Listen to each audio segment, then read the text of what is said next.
Shalom Bapak Ibu Saudara-saudaraku yang terkasih dalam Tuhan Yesus Kristus. Selamat malam, salam sejahtera bagi kita semua, dimanapun saudara-saudara berada. Selamat berjumpa kembali di Renungan Kristen pada malam hari ini. Kiranya saudara semua dalam keadaan sehat selalu, dan kiranya kekuatan dan sukacita oleh Roh Kudus melimpah dalam hati dan kehidupan saudara semua. Pada malam hari ini sebelum kita mendengarkan renungan firman Tuhan, mari terlebih dahulu kita berdoa. Allah Bapa kami di dalam kerajaan surga, Bapa yang kekal dan penuh kasih sayang, Bapa di dalam nama Tuhan Yesus Kristus, kami mengucap syukur Tuhan, oleh karena pertolongan-Mu di sepanjang hari, kami boleh dimampukan Tuhan untuk melewati hari ini, melakukan tugas tanggung jawab kami, mengerjakan segala aktivitas kami dengan pertolongan Tuhan. Saat ini ya Tuhan, kami hendak mendengarkan firman-Mu. Berilah kami pengetahuan dan bimbinglah kami, agar apa yang Engkau firmankan dapat bekerja sesuai kehendak-Mu.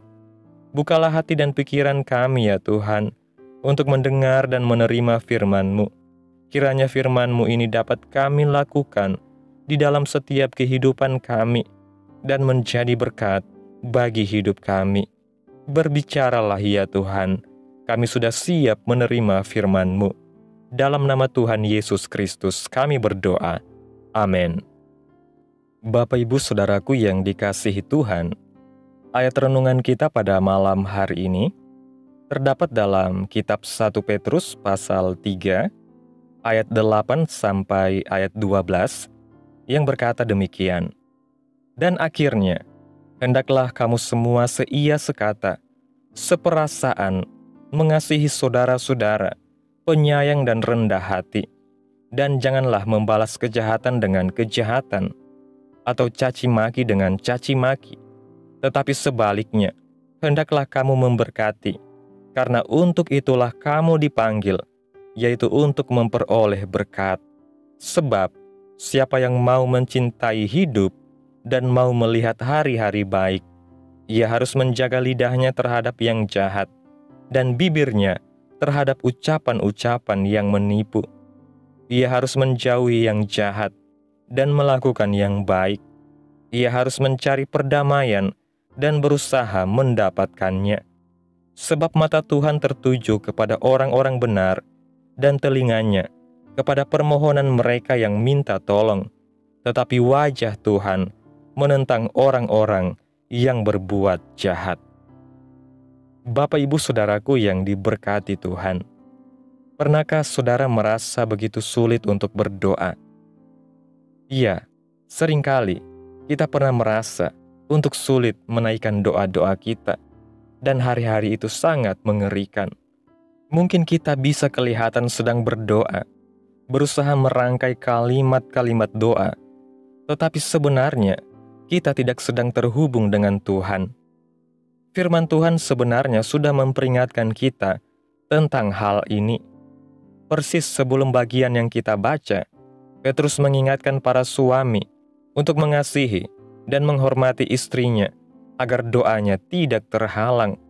Lalu Petrus meneruskan nasihatnya kepada seluruh jemaat, agar mereka hidup dalam kasih dan damai, menjauhi yang jahat, karena Tuhan tidak akan mendengarkan permohonan orang-orang jahat. Jika kita meneruskan hingga 1 Petrus pasal 4 ayat 7, sekali lagi kita akan menemukan bahwa Petrus menasihati jemaat untuk menguasai diri dan menjadi tenang supaya dapat berdoa. Dapatkah saudara melihat kesamaannya? Ada cara hidup yang menghalangi doa, dan ada cara hidup yang menolong kita memiliki doa yang baik. Pesan ini diulang-ulang Petrus dalam suratnya. Bayangkan, Tuhan mendengar kita berdoa, memohon damai sejahtera, tetapi tiap hari kita mengisi pikiran dan hati kita dengan kekecewaan dan kepahitan. Kita memohon hubungan yang penuh kasih, sementara kita sendiri tidak mau mengasihi. Ini sangat memalukan. Bagaimana kita bisa menuntut Tuhan mendengar doa kita, sementara hidup kita menunjukkan bahwa kita tidak serius dengan apa yang kita doakan. Tuhan memanggil anak-anaknya untuk hidup dalam kebenaran. Adakah hal-hal yang harus kita bereskan di tengah keluarga, rekan kerja, persekutuan orang percaya, supaya doa kita tidak terhalang? Jika serius dengan Tuhan, kita akan serius dalam doa. Jika serius dengan doa, kita akan serius dalam cara kita hidup. Bapak, Ibu, Saudaraku yang diberkati Tuhan, firman Tuhan hari ini menyingkapkan kebenaran yang sangat mendalam dan penting tentang relasi antara kehidupan kita sehari-hari dan keefektifan doa kita. Seringkali kita mengira bahwa doa adalah semata-mata tentang kata-kata yang indah, ungkapan iman, atau lamanya waktu yang kita habiskan di hadapan Tuhan. Namun, firman Tuhan menegaskan bahwa lebih dari semua itu, doa kita sangat berkaitan erat dengan kualitas hidup kita di hadapan Tuhan. Cara kita hidup menentukan apakah doa kita akan didengar atau justru terhalang. 1 Petrus pasal 3 ayat 12 menjelaskan dengan sangat jelas, sebab mata Tuhan tertuju kepada orang-orang benar dan telinganya kepada permohonan mereka yang meminta tolong. Tetapi wajah Tuhan menentang orang-orang yang berbuat jahat. Ayat ini bukan hanya memberi kita penghiburan bahwa Tuhan memperhatikan orang-orang benar, tetapi juga memberi peringatan bahwa hidup dalam dosa, dalam kepahitan, dalam ketidakpedulian terhadap sesama dapat menjadi penghalang bagi doa-doa kita. Jika kita tidak hidup dalam damai, tidak mengampuni, tidak menjaga hati, maka sekeras apapun kita berdoa, suara kita bisa saja tidak menembus langit. Tuhan ingin agar kita tidak hanya bersungguh-sungguh dalam berdoa, tetapi juga bersungguh-sungguh dalam menjalani hidup yang benar di hadapan Tuhan. Doa bukanlah alat manipulasi untuk mendapatkan apa yang kita inginkan, tetapi merupakan saluran komunikasi yang kudus antara kita dengan Tuhan yang Maha Kudus.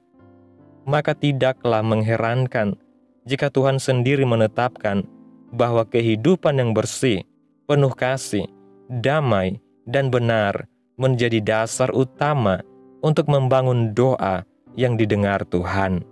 Seringkali kita terjebak dalam kebiasaan berdoa, tetapi hati kita jauh dari Tuhan. Kita menyampaikan permohonan demi permohonan, namun tidak pernah mengizinkan Tuhan mengubah cara hidup kita. Kita mungkin berdoa untuk damai di keluarga, tetapi masih menyimpan dendam terhadap pasangan atau anak-anak kita. Kita memohon kebahagiaan, tetapi tetap memilih jalur keegoisan dan ketidakpedulian. Ironisnya, kita ingin jawaban dari Tuhan tanpa mengizinkan Tuhan membentuk hidup kita. Petrus sangat menekankan hal ini dengan tegas kepada para suami, agar mereka mengasihi istrinya dengan penuh pengertian, supaya doa mereka tidak terhalang. Lalu ia memperluas nasihat itu kepada seluruh jemaat, agar hidup mereka dipenuhi kasih, kerendahan hati, dan damai sejahtera. Artinya, doa bukan hanya soal pribadi kita dengan Tuhan, tetapi juga mencakup bagaimana kita hidup di tengah relasi dengan sesama. Jika relasi horizontal kita rusak, penuh luka, amarah, dan kesombongan, maka relasi vertikal kita dengan Tuhan pun akan terganggu. Bapak, Ibu, Saudaraku yang diberkati Tuhan, marilah kita jujur mengoreksi diri. Apakah ada hal-hal yang belum dibereskan? Apakah ada permusuhan yang belum diselesaikan? Apakah ada kekecewaan, kesombongan, atau luka hati yang masih kita biarkan bercokol dalam jiwa? Mungkin kita sudah berdoa bertahun-tahun, tetapi jawaban tak kunjung datang. Bisa jadi bukan karena Tuhan tidak mau menjawab, tetapi karena kita belum mau menyerahkan sepenuhnya hati dan hidup kita kepadanya. Ingatlah, Jika serius dengan Tuhan, kita akan serius dalam doa. Jika serius dengan doa, maka kita akan serius dalam cara kita hidup. Biarlah hari ini menjadi titik balik bagi kita untuk tidak lagi bermain-main dalam doa. Mari kita jadikan hidup kita persembahan yang kudus dan berkenan di hadapan Tuhan, sehingga setiap doa yang keluar dari mulut kita menjadi nyanyian yang harum di hadapan tahta Tuhan. Mari kita menjadi umat yang tidak hanya rajin berdoa, tetapi juga hidup dalam kebenaran, kasih, dan damai sejahtera. Karena ketika kita hidup benar, maka mata Tuhan tertuju kepada kita dan telinganya terbuka bagi permohonan kita. Amin. Tuhan Yesus memberkati. Demikianlah renungan firman Tuhan pada malam hari ini. Biarlah menjadi berkat bagi saudara yang sudah mendengarkan. Dan untuk menutup renungan pada malam hari ini, mari kita berdoa. Bapa kami yang ajaib dan mulia, Bapa di dalam kerajaan sorga, Bapa yang kami panggil di dalam nama Tuhan Yesus Kristus. Kami bersyukur Tuhan atas pertolongan-Mu, penyertaan-Mu, juga atas kasih dan berkat-Mu dalam hidup kami. Kami berbahagia dan bersyukur atas kebaikan Tuhan dalam hidup kami. Terima kasih Tuhan buat penyertaan-Mu di sepanjang hari yang telah kami lewati. Hingga pada malam hari ini, kami boleh bersyukur lagi di hadapan Tuhan melalui doa dan renungan pada malam hari ini. Terima kasih Tuhan buat kebenaran firman-Mu pada hari ini. Terima kasih buat firman-Mu yang mengajar kami untuk hidup benar di hadapan-Mu, supaya doa-doa kami tidak terhalang. Bentuklah hati kami dan tuntun langkah kami, agar selaras dengan kehendak-Mu. Terima kasih Tuhan Yesus buat firman-Mu. Tanamkan dalam hati kami, dan mampukan kami untuk dapat melakukan firman-Mu sesuai dengan kehendak-Mu. Biarlah perkataan firman-Mu terus menyegarkan jiwa kami, menghidupkan hati yang lemah dan lesu, dan membangkitkan harapan dan kasih. Berkati umat-Mu yang sudah mendengarkan firman-Mu. Berkati di setiap saat, tempat, dan kondisi hidup mereka, agar senantiasa selalu merindukan dan membutuhkan firman Tuhan sebagai pelita kebenaran yang memerdekakan dan penghiburan yang menguatkan.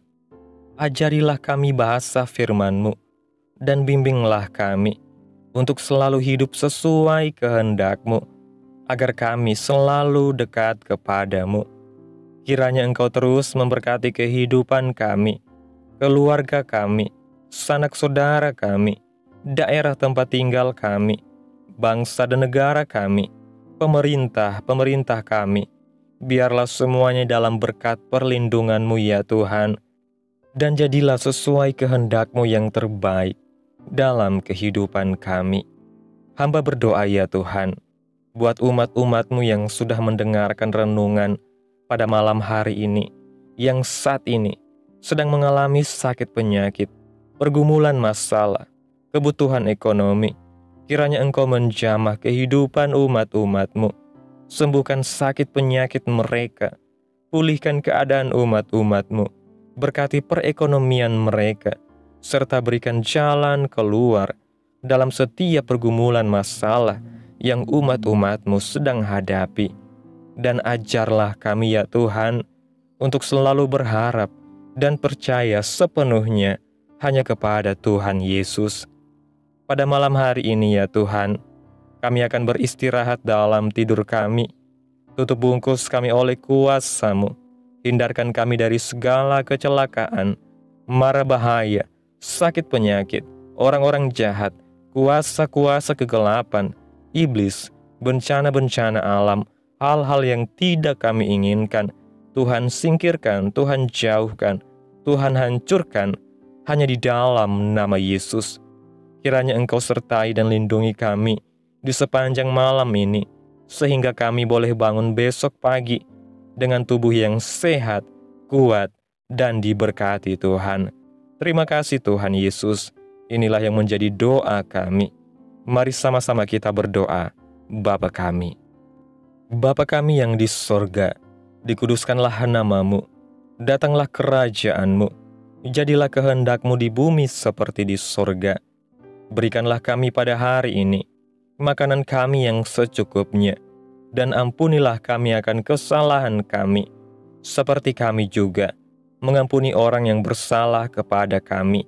Dan janganlah membawa kami ke dalam pencobaan, tetapi lepaskanlah kami daripada yang jahat, karena Engkaulah yang empunya kerajaan, dan kuasa, dan kemuliaan, sampai selama-lamanya. Amin. Mari kita terima berkat Tuhan. Tuhan memberkati engkau dan melindungi engkau. Tuhan menyinari engkau dengan wajah-Nya dan memberi engkau kasih karunia. Tuhan menghadapkan wajah-Nya kepadamu dan memberi engkau damai sejahtera. Terimalah berkat Tuhan di dalam nama Tuhan Yesus Kristus. Amin. Selamat malam. Selamat beristirahat. Tuhan Yesus memberkati.